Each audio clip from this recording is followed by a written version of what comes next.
এ কেমন নসিব খোদা দিল বলো, এ কেমন নসিব খোদা দিল বলো। বেটির বিয়ের দিনে পিতার জানাজা হলো, এ কেমন নসিব খোদা দিল বলো। কোন এক গ্রামে এক দুঃখী পরিবার প্রসব কালে বিদায় নিল বিবি তাহার। আসমান যেন ভেঙে পড়ে তাহারি মাথায়, না জানি কি লেখা আছে জীবনের খাতায়। কচি মুখ দেখে পিতা সবই ভুলে গেল,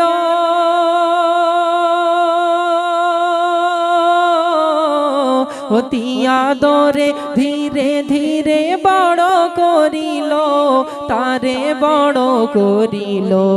স্নেহ মমতা পিতা এমনি দিল, মাহারানো ব্যথা কখনো না পেল।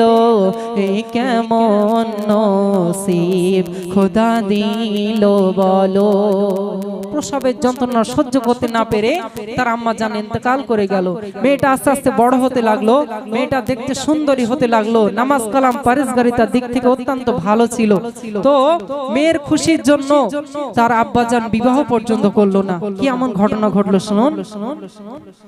দিনকে দিন হয় এমনই রূপসী সুন্দরী, যে দেখে সে বলে জান্নাতি পরী। করে না কাজা নামাজ রোজা আব্বা তার জানের জান। যেমন গুণবতী বুদ্ধিমতী ছিল না ফ্যাশন, আব্বা তার বেটিকে বড় বাসিত ভালো।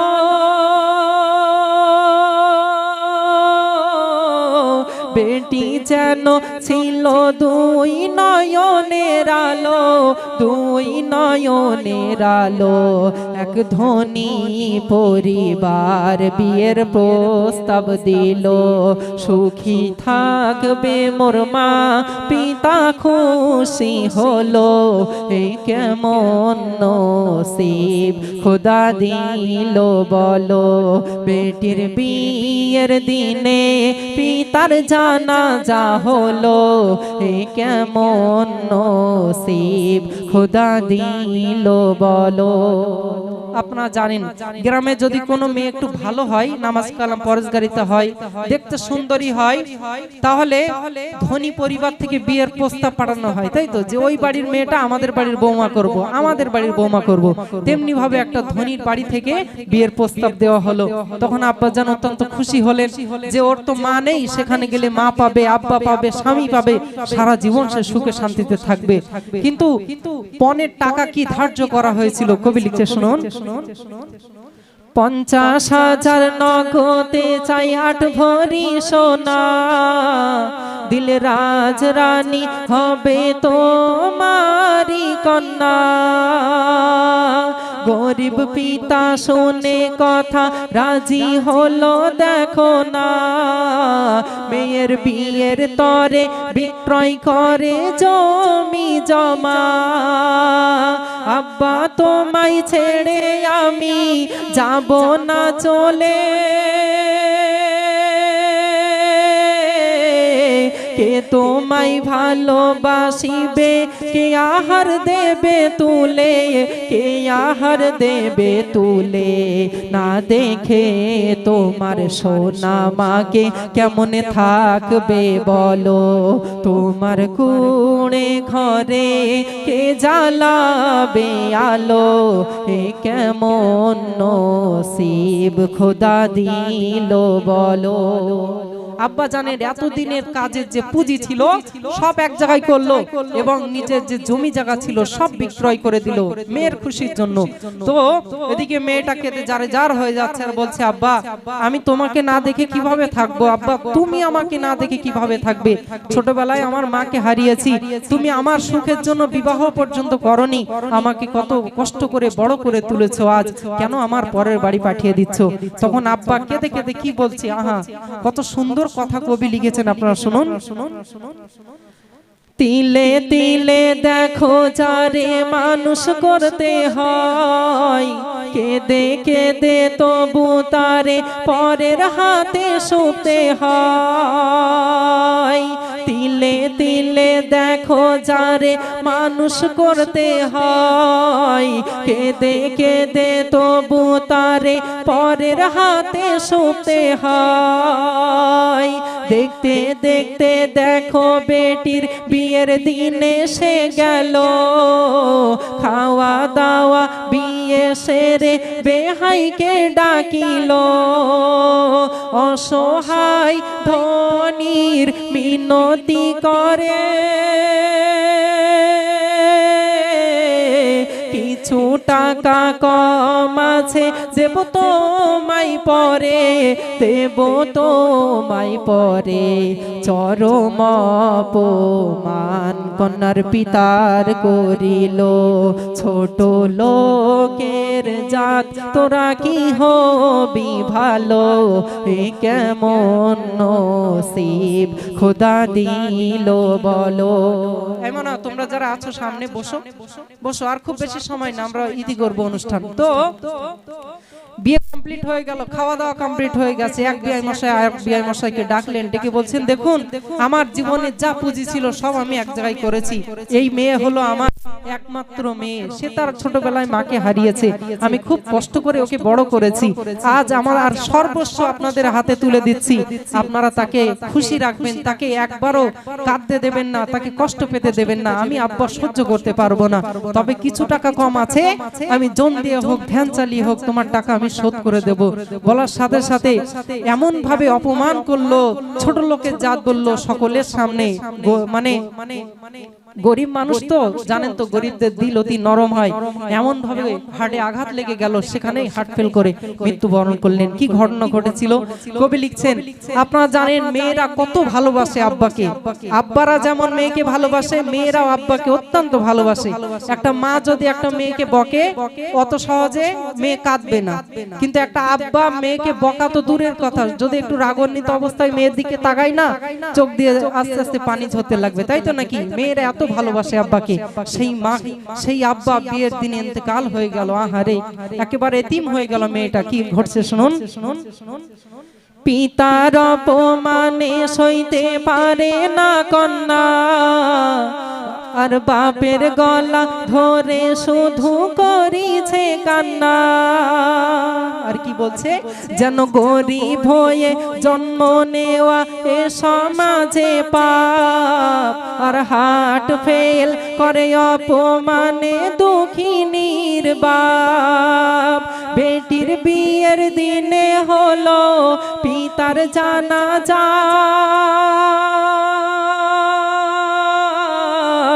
নতুন বউকে ভাবলো তারা মস্ত এক বোঝা, ভাবলো মস্ত এক বোঝা। বুক ভরা ব্যথায় শ্বশুর বাড়ি গেল, শাশুড়ি শ্বশুর স্বামী খোটা তার দিল, এ কেমন নসিব খোদা দিল বলো। খেতে শুতে উঠতে বসতে খোটা দিচ্ছে আর বলছে, তোরা ছোট লোকের যা, তোর বাপ মরল টাকাটা দিয়ে মরতে পারলো না। শুধু তাই নয়, সেই ছেলেটা কেমন ছেলে ছিল কবি লিখছেন, খেতে শুতে উঠতে বসতে দিত তার খোটা, মদ মাতাল ছিল ধনীর সে বেটা। খেতে শুতে উঠতে বসতে দিত তার খোটা, মদ মাতাল ছিল ধনীর সে বেটা। ছেলেটির ছিল আবার চোখেরই নেশা, বিবি পাইনি কোনোদিন স্বামীর ভালোবাসা। রাত গভীরে মদ খেয়ে করিত অত্যাচার,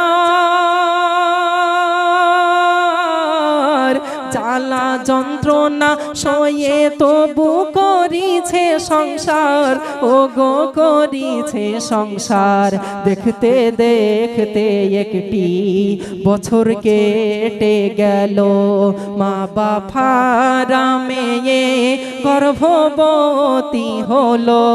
এই কেমন নসিব খোদা দিল বলো।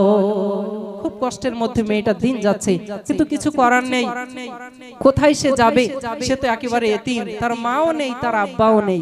এই দুনিয়ায় যদি আমার যুবক ভাই বলুন বা চাচাজিদের পক্ষ থেকে বলুন, সংসারে টুকটাক ঝামেলা হয়, যদি একটু ঝামেলা ঝঞ্ঝট হয়ে যায়, মা বোনেরা কি করে? দু একদিনের জন্য বাপের বাড়ি চলে যায়, গিয়ে বাপ ভাইদের সাথে থেকে একটু মনটা ফ্রি করে আবার চলে আসে স্বামীর কাছে। কিন্তু এই যে মেয়েটা কোথায় যাবে? সে তো পুরো চির এতিম হয়ে গেছে। তো সে ভাবলো, এখন যদি আমার একটা সন্তান হয়, সে ছেলে হোক মেয়ে হোক, সে তো আমার সাহারা হবে, তার সাথে আমি মনের সুখ দুঃখের কথা অন্তত শেয়ার করতে পারবো। ছেলেটা কোনোভাবেই বাচ্চা নিতে চাইছে না, কিন্তু মেয়েটা অনেক জোর করে কষ্ট করে সন্তান গর্ভে ধারণ করলো। কিন্তু তারপরে তাকে কত কষ্ট দেওয়া হচ্ছে। যারা আমরা যখন মায়েদের গর্ভে থাকি, মায়েদের যে কতটা কষ্ট হয়, আমরা ছেলেরা সে কষ্ট বুঝবো না। আমরা আহারে, মা আমার এই কাতে সই, আমরা মায়ের পেটে লাথি মারি, মা আমার ওই কাতে সই, আমরা আবার মায়ের কলিজায় লাথি মারি, মা উফ করে বসে। মা ভাতের থালা ভাত খাচ্ছে, মা আমরা কলিজায় লাথি মারি, ভাত রেখে এসে শুয়ে পড়ে, এত কষ্টের মধ্যে থাকে। সেই সময় অন্তত তাদের একটু সাথ দেওয়া উচিত, তাদের কষ্ট কম করানো উচিত, তাদেরকে বেশি বেশি ভালোবাসা দেওয়া উচিত স্বামী হিসাবে স্ত্রীর জন্য। কিন্তু তাকে কি কষ্ট দেওয়া হচ্ছে শুনুন। নারী চাই স্বামীর সুখ আর ভালোবাসা, গর্ভবতী হয়েও কিন্তু নিরাশা। গর্ভজাত সন্তানকে নষ্ট করিতে বারে বারে বলে তার বাপ বেটাতে। তার বাপ বেটা বলছে, তোরা ছোট লোকের জাত, তোদের গর্ভে আমাদের পরিবারের সন্তান আসবে, এটা হতে পারে না যে সন্তান গর্ভে এসে সন্তানটাকে নষ্ট করে দিতে হবে। আমার ছেলেকে আরো ভালো জায়গায় বিয়ে দেবো, তার গর্ভে আমাদের পরিবারের সন্তান আসবে। বলার সাথে সাথে মেয়েটা অঝর নয়নে কাঁদছে, বলছে, আল্লাহ আমি আর পাচ্ছি না। ছোটবেলায় মাকে হারিয়ে ফেললাম, বিয়ের দিনে এদের জন্য আমার আব্বা জানকে হারিয়ে ফেললাম, আর যাকে নিয়ে আমি স্বপ্ন দেখছি, যাকে নিয়ে আমার সাহারা ভাবছি, তাকেও এরা মেরে ফেলতে চাইছে। তখন সবার সামনে বলল, আমি তোমাদের কাছে আর থাকবো না, আমি অনেক দূরে চলে যাব, বাড়ি বাড়ি গিয়ে ভিক্ষা করে আমার ছেলেকে, আমার সন্তানকে পড়ালেখা শেখাবো, অনেক বড় করব। যখন তাদের কথার অমান্য হলো, সকলে মিলে তার সাথে যে কি ব্যবহার করলো, আহারে, যেন চোখ দিয়ে পানি চলে আসে। কবি লিখছেন, নারী চাই স্বামীর সুখ আর ভালোবাসা, গর্ভবতী হয়েও কিন্তু নিরাশা। গর্ভজাত সন্তানকে নষ্ট করিতে বারে বারে বলে তার বাপ বেটাতে। অনেক দূরে যাব চলে আসবো না ফিরে, তবু জোর করে গলায় ফাঁস দিল তারে, গলায় ফাঁস দিল তারে। প্রাণ পাখি তাহার ওই উড়ে গেল, প্রাণ পাখি তাহার ওই উড়ে গেল। এ মেহান্নান বলে লিখতে বুক ফেটে গেল, এ কেমন নসিব খোদা দিল বলো। আহারে, এমন করে কত জীবন চলে যায়। অনেক জায়গায় শোনা যায় ঘরের মধ্যে শাশুড়ি আগুন জ্বালিয়ে বৌমাকে মেরে দিয়েছে। কেন আমরা এমন করব? তাকে আমরা নিজের মেয়ে মনে করে নিতে পারি না? আমাদের যদি একটা মেয়ে থাকে, সে কাজ করলে তার যদি কষ্ট হয়, পরের বাড়ি থেকে এসেছে বলে তার কি কষ্ট হয় না? অবশ্যই কষ্ট হয়। বাড়ির কাজগুলো তো সেই করে, কেন আমরা তাদের সাথে অসৎ ব্যবহার করি? অনেক শিক্ষণীয় টপিক আছে এই গজলে, বিশেষ করে ধনী পরিবার থেকে বিয়ের প্রস্তাব আসলে আমরা অনেকেই আছি লাফাই বিয়ে দেওয়ার জন্য, তাই তো? ধনী পরিবার থেকে যখন বিয়ের প্রস্তাব আসে আমরা কিছু না ভেবে চিন্তে লাফাই যে না ওই বাড়ি আমার মেয়েকে বিয়ে দিলে আমার মেয়ে খুশি থাকবে, যদি আরো চাকরিদার ছেলে আসে আমার মেয়ে খুশি থাকবে না। তাকে দেখতে হবে সে ছেলেটা কেমন, তার মন মানসিকতা কেমন, সে আল্লাহ এবং আল্লাহর রাসূলকে ভালোবাসে কিনা, সে জাহান্নামের ভয় করে কিনা। এমন যদি মেয়ে দেখে ছেলে দেখে বিবাহ দেওয়া হয় তাহলে অনেকেই সুখে থাকবে। অনেকে দেখে পরিষ্কার সাদা পরিষ্কার ছেলে, সাদা পরিষ্কার ছেলে ছাড়া সাদা পরিষ্কার ছেলে বেশি দেখে মেয়েদের বিয়ে দেয়। আচ্ছা যারা কালো, যাদের রং গায়ের রং কালো, তারা কি কম ভালোবাসে নিজের স্ত্রীকে?